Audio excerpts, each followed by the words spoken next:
let's look at the settings real quick. Before I do my last race, we'll look at the driving assist. These are just your preference, right? Unassisted throttles, ideal. And then the steering, fully assisted, partially assisted, and normal are all like AI is helping you. So I would pick simulation, that way you take advantage of your wheel. Dead zones.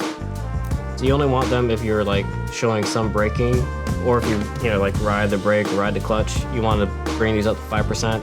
If you have a high quality pedal set and it's relatively new and no issues and you're not riding the clutch or riding the brake, 0 and 100. 0 and 100 for steering wheel too. If you have a direct drive, it's not like a belt driven, keep this at 0 and 100. All right, for the first set of settings, these are what I call the feel settings. Vibration scale, 100. This is the vibration that you feel in the road, or ABS kicks in, this is the vibration you feel. I like to be able to feel the road, so I put it at 100. Another feel setting is the force feedback scale. This is how strong the force feedback is. Even though the strength is kind of nice to have, you want to feel the details, not just the strength. Mechanical trail scale, this is the smoothing before you feel the suspension feedback.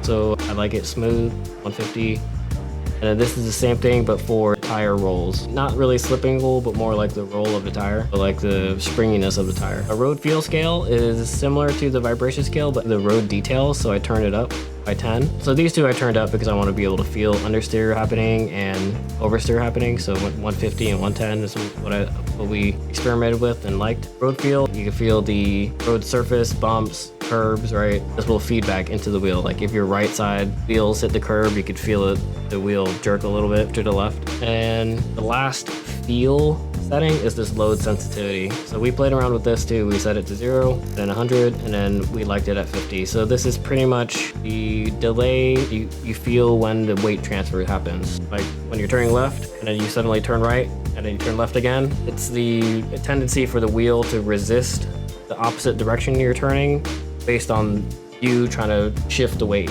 At 0, we felt none of that. At 100, we felt too much. And I think 50 is just right. That's it for how the wheel feels. And then these 3 settings are what we call the comfort/assist settings. So the wheel dampening is how hard the wheel resists to turning. If you have a real car and no power steering, this would be set high, right? So it's hard for you to turn the wheel because resistance in the wheels, but it's not important to feel because it's constant. I like to turn it down.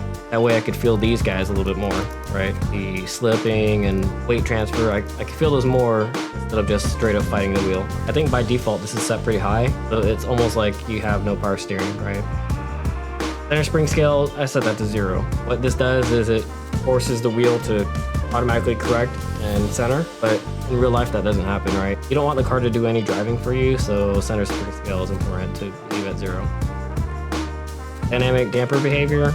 So this is the delay before you feel a crash or hitting a bump, so that your mind has time to brace yourself. Too low of a delay, it happens right away and you could hurt your hands. Too high of a delay, then it feels unnatural, so I like 10. So 10, 20, something low, but yeah. These are more like comfort/driving assist settings.